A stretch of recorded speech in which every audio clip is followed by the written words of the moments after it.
નમસ્કાર વિદ્યાર્થી મિત્રો, આજે આપણે સીમાંત આવક અને સીમાંત ખર્ચના દાખલાનો અભ્યાસ કરવાનો છે. સૌથી પહેલાં સીમાંત આવકના દાખલા ઉદાહરણ 27 છે. જો પિઝાની માગનું વિધેય p બરાબર 150 ઓછા 4x હોય તો વિદ્યાર્થી મિત્રો તમને અહીંયા આગળ માગનું વિધેય આપેલું છે, બરાબર. પ્રાઇસ ફોર કિંમત આપેલી નથી. તો અહીંયા આગળ લખું છું આ p, અહીંયા લખું છું આ માગનું વિધેય p બરાબર 150 ઓછા 4x, બરાબર. ચલો, અને શોધવાનું શું છે વિદ્યાર્થી મિત્રો? તમારે સીમાંત આમદની શોધવાની છે. સીમાંત આમદની શોધવી હોય તો સૌથી પહેલાં જો આ સીમાંત આમદનીનું સૂત્ર અહીંયા લખું છું. સીમાંત આમદની ઇઝ ઇક્વલ ટુ આ dr અપોન dx. તો એની માટે આ સીમાંત આમદની શોધવી હોય તો આપણી પાસે r હોવો જોઈએ. r હોય તો એનું વિકલન કરીએ એટલે તમને સીમાંત આમદની મળી જાય. તો r આપેલો નથી. r એટલે શું? આમદની વિધેય જેને કહેવાય. તો સીમાંત આમદની આપેલી શોધવાની છે, એના માટે r હોવો જોઈએ, આમદની. તો આમદની શોધવા માટે આમદની એટલે શું? r ઇઝ ઇક્વલ ટુ સૂત્ર શું હતું? x into p. r શોધવા માટે શું કરાય? માગ ગુણ્યા કિંમત.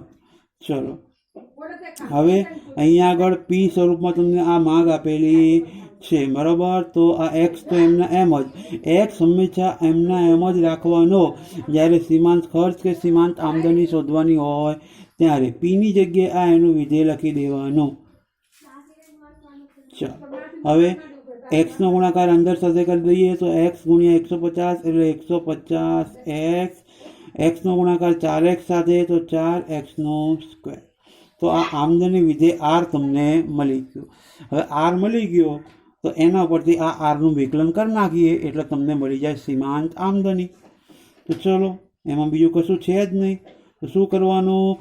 સીમાંત આમદની એટલે આ આમદનીનું વિકલન, બીજું કંઈ કરવાનું નથી. તો વિકલન કરતાં તો આપણને આવડે જ છે. 150 એમના એમ, એક્સની કિંમત કેટલી આવે? 1 ઓછા 4 એમના એમ, કારણ કે સહગુણક છે. નિયમ એક્સના સ્ક્વેર માટે. ચલો, એક્સનો 2 ઘાત છે, 2 ઘાતને આગળ લાવો, ઘાતમાંથી 1 માઇનસ કરો. 150 ગુણ્યા 1 એટલે 150 ઓછા 2 ગુણ્યા 4, 4 ગુણ્યા 8 એક્સ. 2માંથી 1 જાય એટલે 1, જે લખવાની જરૂર છે નહીં. તો આ તમને મળી ગઈ સીમાંત આમદની. આ તમારો દાખલો પૂરો થયો ના કહેવાય, કારણ કે સીમાંત આમદનીની સાથે સાથે અહીંયા આગળ સીમાંત આમદની શોધવાની ક્યારે છે?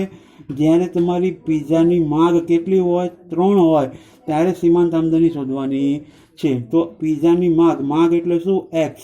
એક્સની કિંમત તમને કેટલી આપેલી છે? 3 આપેલી છે. તો અહીંયા આગળ લખવાનું કે x બરાબર 3 મૂકતા. x બરાબર 3 મૂકી દેવાના. ક્યાં આગળ? તો કે આની અંદર x બરાબર 3 મૂકીએ એટલે તમને સીમાંત આમદની રૂપિયાની અંદર મળી જાય. તો આ 150 એમના એમ, 8 એમના એમ, એક્સની જગ્યાએ કેટલા મૂકવાના? 3 મૂકવાના. તો આ 150 ઓછા 8 તરીના કેટલા થાય? 24. તો 150માંથી 24 માઇનસ કરો તો 126 રૂપિયા મળે. આ તમારી સીમાંત આમદનીની રકમ મળી કહેવાય. હવે પૂરા વાક્યમાં આનું અર્થઘટન કરવાનું છે તમારે. તો અર્થઘટન કરતી વખતે વિદ્યાર્થી મિત્રો અહીંયા જોવાનું કે તમને પિઝાની માગ કેટલી આપી છે? 3 એકમ આપેલી છે. જુઓ, પિઝાની માગ કેટલી હોય? 3 હોય. તો તમારે અહીંયા આગળ લખવાનું, જો 3 આપેલી છે એટલે લખવાનું કે ચોથો પિઝા વેચવાથી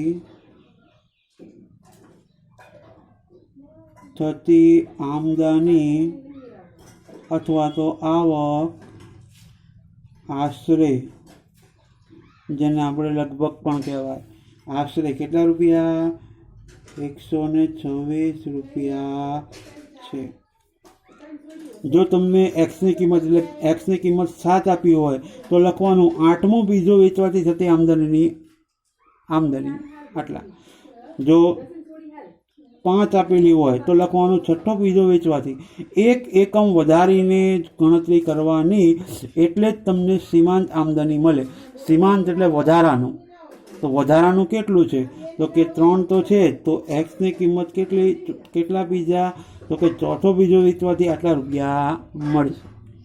તો આ તમારું ઉદાહરણ 27. હવે વાત કરીએ વિદ્યાર્થી મિત્રો ઉદાહરણ 28ની. એમાં પણ તમારે સીમાંત આમદની શોધવાની છે. બરાબર વિદ્યાર્થી મિત્રો?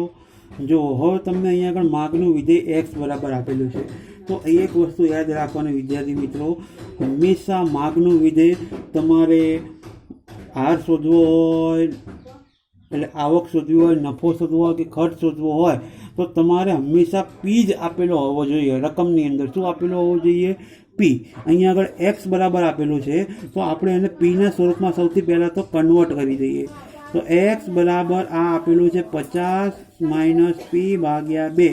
તો આને આપણે પીને સૂત્રનો કરતા બનાવીએ. તો હવે આપણે આ 2ને આ બાજુ લઈએ એટલે એક્સ સાથે ગુણાકાર થશે એટલે 2x કહેવાય. તો આ બાજુ વધશે 50 - પી. -પીને આમ લાવો, આ 2x પેલી બાજુ લઈ જાઓ એટલે તમને પી મળી જશે. પી બરાબર આ 50 - 2x મળી ગયો વિદ્યાર્થી મિત્રો પી. ચલો હવે આગળ વાત કરીએ. તો તમને ક્યાંય દાખલામાં આર આપેલો નથી, રેવન્યુ આર આપેલો નથી. કારણ કે આર હોય તો એના પરથી સીમાંત આમદની મેળવી શકાય. આર નથી તો સૌથી પહેલાં આપણે આમદની વિધેય શોધી લઈએ. આ આમદની વિધેય. આમદની વિધેય એટલે શું? આર. આર કઈ રીતે મળે? તો કે માગ ગુણ્યા કિંમત, એક્સ ઇન્ટુ પી. એક્સ તો એમના એમ જ રાખવાનું, કંઈ જ કરવાનું નહીં, અને પીની જગ્યાએ આ વસ્તુ મૂકી દેવાની. તો 50 - 2x. ચલો ગણતરી કરીએ. એક્સનો ગુણાકાર 50 સાથે એટલે કે 50x ઓછા એક્સનો ગુણાકાર 2x સાથે એટલે 2x². આ શું મળી ગયું? આમદની વિધેય આર. હવે આ આર મળી જાય એટલે આપણને સીમાંત આમદની પણ મળી જાય. તો અહીંયા આગળ લખું છું સીમાંત આમદની. તો સીમાંત આમદની શોધવી હોય તો એમાં બીજું કંઈ જ કરવાનું છે નહીં. શું કરવાનું? તો કે dr/dx. dr/dx. ચલો તો કરીએ ત્યારે. એટલે કે આરનું વિકલન કરવાનું, બીજું કંઈ કરવાનું છે નહીં. તો આરનું વિકલન તો આપણને આવડે જ છે. જેમ કે 50 ના 50, એક્સની કિંમત કેટલી આવે? 1. આ 2 એ સહગુણક છે એટલે એમના એમ, x². ચલો નિયમ પ્રમાણે ઘાતને આગળ લાવો, ઘાતમાંથી 1 માઇનસ કરો. તો હવે આ 50 એકા 50, 2 ગુણ્યા 2 એટલે 4. એક્સની 2માંથી 1 જાય એટલે 1 ઘાત લખવાની જરૂર છે. અને આની અંદર તમને જે એક્સની કિંમત આપી હોય એ મૂકી દેવાની. વસ્તુની માગ જે આપી હોય, જેટલા એકમોની માગ હોય એ કિંમત મૂકવાની. તો વિદ્યાર્થી મિત્રો અહીંયા આગળ જો વસ્તુની માગ નથી આપેલી, વસ્તુની કિંમત આપી છે. આ કિંમત એટલે શું? પી આપેલો છે, માગ આપેલી છે નહીં. તો સૌથી પહેલાં તો આપણે એક્સની કિંમત શોધવી પડશે. આ સૂત્રની અંદર પીની કિંમત કેટલી મૂકવાની? 30 મૂકવાની, કારણ કે 30 તમને આપેલા જ છે. ચાલો આ 50 ઓછા પી એટલે કેટલી છે કિંમત? 30 ભાગ્યા 2. 50માંથી 30 માઇનસ કરો એટલે 20. 20 ભાગ્યા 2 એટલે 10. આ 10 એકમોની શું કહેવાય? માગ કહેવાય. તો એ 10 એકમોની જે માગ આવી એ હવે અહીંયા આગળ લખી દેવાનું કે x બરાબર 10 મૂકતા. તો બરાબરના બરાબર આ 50 ના 50, 4 ના 4, એક્સની કિંમત કેટલી? 10. તો હવે આ 50, 4 ગુણ્યા 10 એટલે કે 40. 50માંથી 10 માઇનસ કરો તો 10. લો આ તમારો જવાબ આવી ગયો. પરંતુ આનું અર્થઘટન હજુ કરવાનું બાકી છે. અર્થઘટન શું કરવાનું? જો એક્સ બરાબર કેટલા છે? 10. તો 10ની અંદર 1 વધારી દેવાનું એટલે કેટલા થાય? 11. તો લખવાનું કે 11મો એકમ વેચવાથી ₹10ની આમદની થાય. અહીંયા લખવાનું આશરે 10 રૂપિયાની આમદની થશે. તો આવી રીતે તમારે દાખલો ગણવાનો થાય. ચલો વિદ્યાર્થી મિત્રો, હવે આપણે ઉદાહરણ 19 જોઈએ, જે તમારા ખર્ચના વિધેયનું ઉદાહરણ છે. જુઓ, એક વસ્તુ એક્સના એકમોના ઉત્પાદન ખર્ચનું વિધેય તમને સી આપેલો જ છે, ખર્ચનું વિધેય આપેલું જ છે. તો આ 5x² વત્તા 6x વત્તા 2000 હોય તો 50 એકમોનું ઉત્પાદન કરવાનું હોય ત્યારે સીમાંત ખર્ચ શોધો. વિદ્યાર્થી મિત્રો, જે રીતે આપણે સીમાંત આવક શોધી અત્યાર સુધી, એ રીતે હવે સીમાંત ખર્ચ શોધવાનો છે. જેમ સીમાંત આવક શોધવા માટે આપણી પાસે આર હોવો જોઈએ, એ રીતે સીમાંત ખર્ચ શોધવા માટે આપણી પાસે સી હોવો જોઈએ. તો તમને સી તો આપેલો જ છે, તો ડાયરેક્ટ જ આમાં કંઈ કરવાનું છે નહીં. એ આ સીમાંત ખર્ચ લખવાનું, સીમાંત ખર્ચ બરાબર ડીસી અપોન ડીએક્સ. ડાયરેક્ટ જ આ ખર્ચ આ જે સી છે એનું વિકલન કરી દેવાનું. તો વિદ્યાર્થી મિત્રો, જગ્યા નથી એટલે હું અહીંયા બાજુમાં લખું છું, બરાબર. ચલો, 5m x², 2 ઘાતને આગળ લાવો, ઘાતમાંથી 1 માઇનસ કરો, વત્તા 6m xની કિંમત 1 આવે, વત્તા 2000 એ અચળ સંખ્યા છે એટલે જવાબ 0. તો 5 ગુણ્યા 2 એટલે 10x, ઉપર કશું નહીં, 1 જ આવે, વત્તા 6 એકા 6. તો આ તમારો સીમાંત ખર્ચ મળ્યો. આ વિધેયના સ્વરૂપમાં છે. તમારે રૂપિયાના સ્વરૂપમાં લાવવું હોય તો આ જે કિંમત આપી છે 50 એકમો, ઉત્પાદનના 50 એકમો, તો એ તમારે x બરાબર 50 મૂકતા આની અંદર x બરાબર 50 મૂકી દો તો તમને સીમાંત ખર્ચ રૂપિયાની અંદર મળી જાય. તો એ આ 50 ગુણ્યા 10 એટલે 500 વત્તા 6 એટલે કે 506 રૂપિયા. હવે આનું પણ અર્થઘટન શું કરવાનું વિદ્યાર્થી મિત્રો? અહીંયા જોવાનું કેટલા એક્સના એકમો છે 50, તો એની અંદર 1 વધારી દો. તો અહીંયા આગળ લખવાનું 51મો એકમનું ઉત્પાદન કરવા માટે આશરે ₹560નો ખર્ચ થાય. અહીંયા આગળ ઉત્પાદન કરવાનું ખર્ચની વાત છે ને, ખર્ચનું વિધેય છે એટલે ખર્ચ થાય, બરાબર. આવક હોય તો આવક મળે, અહીંયા ખર્ચ છે એટલે આટલા રૂપિયાનો ખર્ચો થાય આશરે, એવું સાબિત થાય.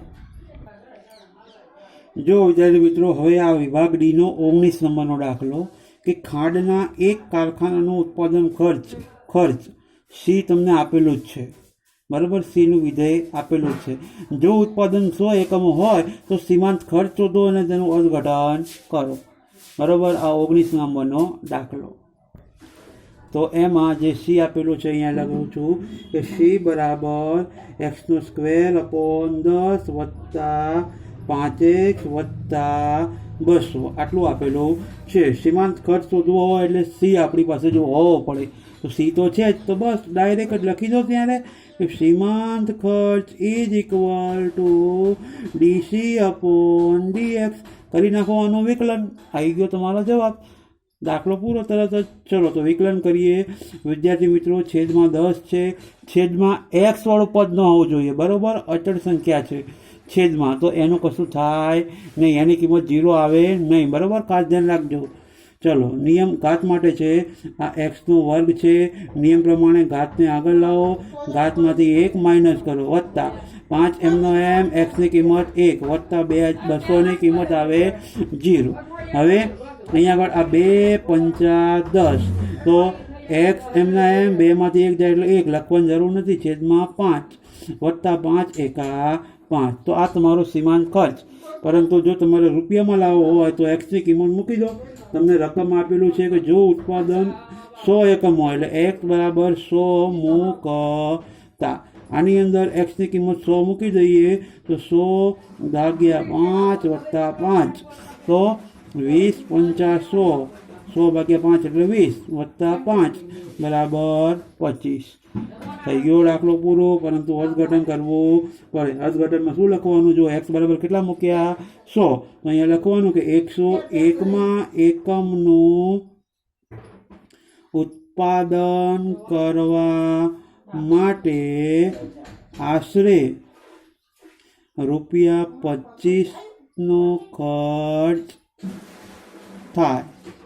આ રીતે પૂરા વાક્યમાં જવાબ લખવાનો. ચલો, આ તો 19મો દાખલો. હવે વાત કરીએ વિભાગ ડીનો જ 20 નંબરનો દાખલો. ચલો, હવે વિદ્યાર્થી મિત્રો એવી જ રીતે આ 20 નંબરનો દાખલો પણ આપણે ગણી દઈએ, કારણ કે એ પણ જો સી ખર્ચના વિધેયવાળો જ છે અને લખેલું છે સીમાંત ખર્ચ શોધો અને અર્થઘટન કરો. એમાં પણ 100 એકમો લેવાના છે. તો આ 20મા દાખલાનો સી ડાયરેક્ટ લખી નાખવાનું. શું? સીમાંત ખર્ચ. શું લખવાનું? DC/DX. તો સીનું વિકલન 50નું વિકલન 0, 2 mના m, xની કિંમત 1 વત્તા √xનો જવાબ શું આવે? 1/2 √x. આ અગાઉ આપણે પ્રમાણિત વિકલનની અંદર આપણે બધા વિકલનો જણાવેલા છે, બરાબર? એ રીતે હું ડાયરેક્ટ જ આ જવાબ લખેલો છે. તો હવે 2 એકા 2 વત્તા આ 1/2 √x mના m. તો હવે આની અંદર x બરાબર કેટલા મૂકવાના છે? 100 મૂકતા. તો 2 mના m વત્તા 1/2 √xની જગ્યાએ કેટલા મૂકવાના? 100 મૂકવાના. ચલો, તો આ 2 mના m વત્તા 1/2. ચલો, 100નું રૂટ કાઢો તો જવાબ કેટલો હોય વિદ્યાર્થી મિત્રો? તો 100નું રૂટ એટલે કેટલા થાય? 10. તો ઇન્ટુ 10. તો હવે આ બરાબર આ 2 વત્તા 1/2 × 10 એટલે 20. ચલો, તો હવે 1/20 કરો તો આન્સર કેટલો આવશે? કેટલા કરવાના? 1/20. તો અહીંયા લખું છું બરાબર 2 વત્તા 0.05. તો 2ની અંદર પ્લસ કરી દો તો તમને મળી જશે 2.05. આ તમારા દાખલાનો જવાબ. સેમ ટુ સેમ અહીંયા પણ અર્થઘટનમાં લખવાનું, કારણ કે x બરાબર 100 લીધા છે. તો 101માં એકમનું ઉત્પાદન